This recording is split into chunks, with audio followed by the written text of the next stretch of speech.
Welcome to Spoken Reviews, home of the Spoken Reviews. Today we will be reviewing the Acer Aspire R-14.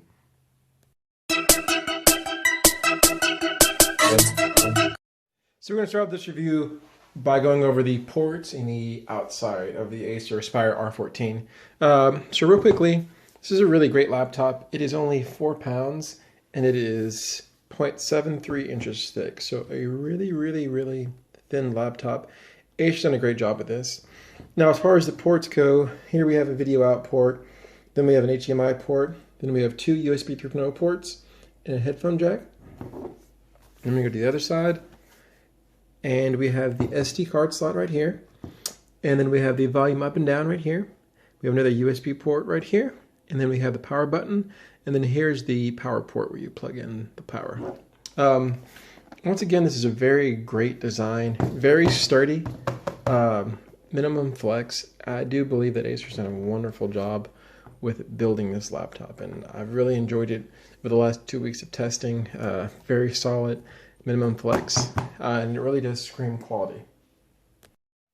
So the Acer Aspire is a really great convertible laptop. In fact, it's one of my favorite Windows 10 laptops, so I might be a little biased with this. So you have the option of using it the traditional laptop manner, or you can flip it and use it in what they call tint mode, which is pretty convenient. I've done this several times to watch movies and things like that.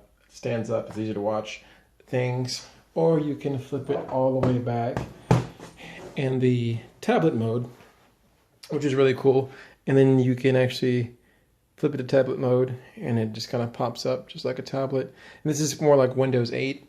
But yeah, it's really easy, quick, easy to use, and I really do enjoy the multiple modes that this Acer Aspire R14 does offer.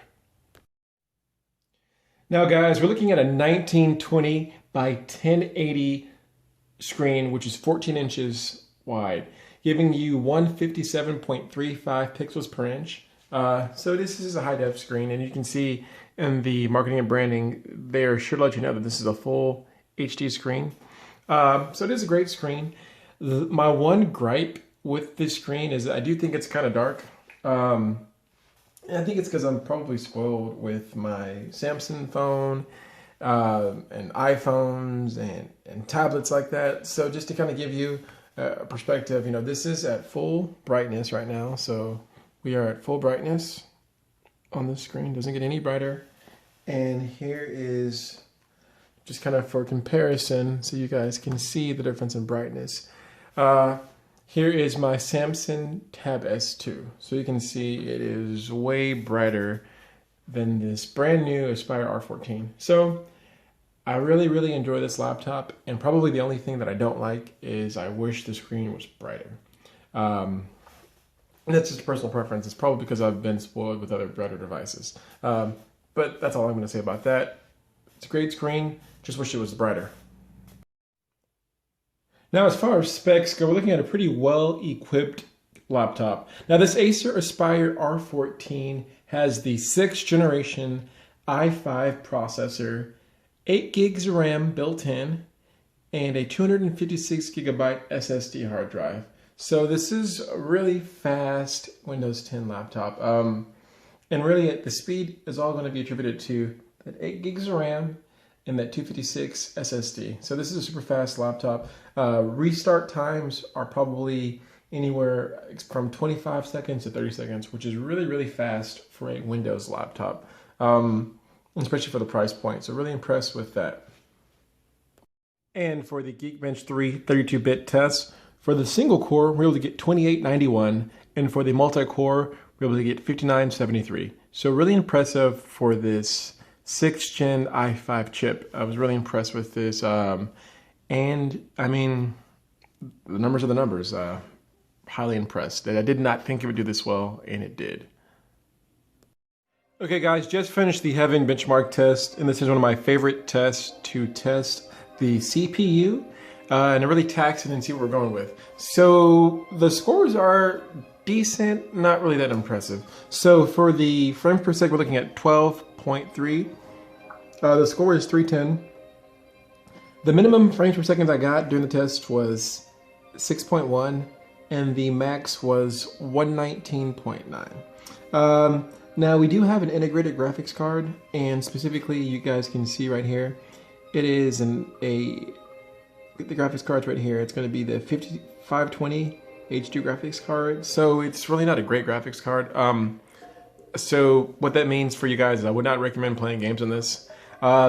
Maybe super light, cheesy games, but don't try to play, Call of Duty on this because it's not going to work. But if you want to play something simple, you probably can. I do, however, think that you can probably do some light video editing on this. So using something like Power Director or Windows Movie Maker, you can definitely use, and even Adobe if you wanted to, but I probably wouldn't recommend going that far. But you can if you want to. So once again, pretty impressed with this little guy. It's decent, and for $700, it's pretty good. And here we have the PC benchmark, and this is a free benchmark test you can find in the Windows App Store. I really like it because it does point out the write and read speed, and to me that's one of the most important things as far as the day-to-day functionalities of a laptop. Now, this 256 gigabyte SSD really shines when it comes to this test. You guys can see we're looking at 156 for the write and 468 for the read, which is super high. And what that equates to is, very fast reboots, opening applications are going to be really fast, and going between apps is also going to be really fast. So good job, Acer, on this. Really do appreciate it, and I'm pretty sure users of this laptop will definitely appreciate it too. Okay, so now we're going to test the web browser and watching YouTube so you guys can, see the video and also hear the speakers. So as far as scrolling, this is really smooth. I really enjoyed.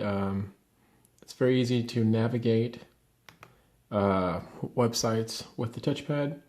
And one thing that I wanted to point out is that it is a really large touchpad, and I really do enjoy the size and the texture of the touchpad and just how quick and responsive it is. So as far as browsing the web and using the touchpad, 10 out of 10, excellent.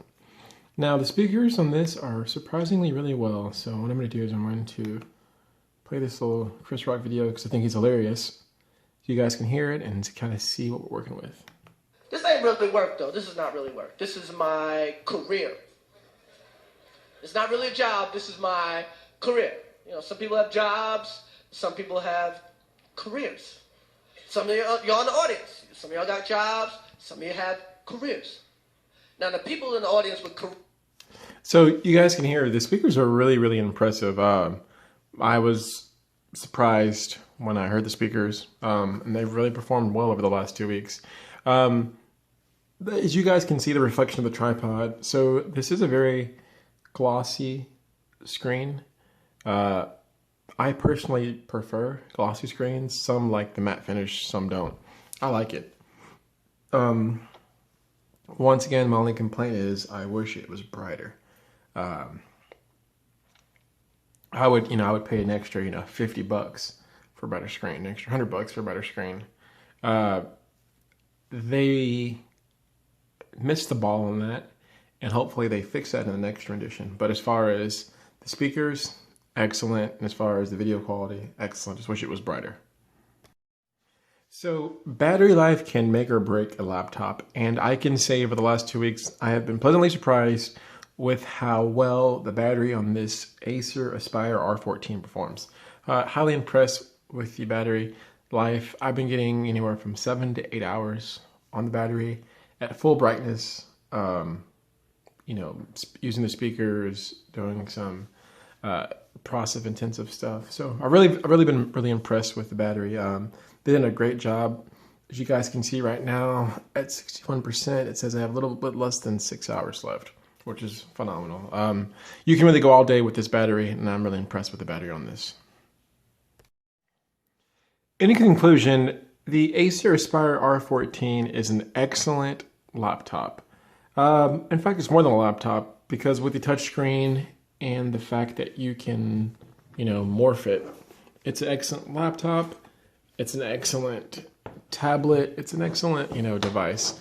I really do think you get your bang for your buck with this device. I really enjoy it. It's fast. The SSD is great. You're getting 256 gigabyte SSDs for under $700, which I think is phenomenal. 8 gigs of RAM. It could have more RAM, and that's probably the one thing I don't like about it. But in reality, 8 gigs is probably enough for most people. I think this can fill the need for 95% of people out there. You can pretty much do everything on here except for, huge video editing files. So if you're going to, be editing, 20-minute 4K videos, probably wouldn't recommend this. But if you're going to be editing, 10-minute videos, 15-minute videos, you can probably get away with this laptop. Excellent laptop, great battery life. To me, this really does bring Windows 10 to life. Having the touchscreen and being interactive with the computer really does make Windows 10 almost a lifestyle, and it's really enjoyable. I could definitely recommend this for family and friends, people of all ages. It's super easy to use, and I really do enjoy the fact that it's sturdy. I do think that you could have something like this for probably, in the 3 to 4 year range. Maybe even 5 years. If you really take care of your stuff, you might be able to pull off 5 years with this laptop. I really enjoy it. My only gripe was, one, I wish the screen was brighter. That's my only gripe with this. And the second thing that I kind of bothered me I wanted to mention is I wish that they would upgrade the power port, because this is super tiny, and I hope, I think the computer can last 4 or 5 years, but I don't know if this is going to last 4 or 5 years. Besides that, excellent computer, very useful. So guys, if you like the video, go ahead and hit that thumbs up for me. Go ahead and hit it. Don't be shy. No, I'm just playing. If you have any questions or comments, feel free to leave them below. And if you like the video and want to see more videos like this, go ahead and subscribe to the channel. Thanks guys, and have a great day.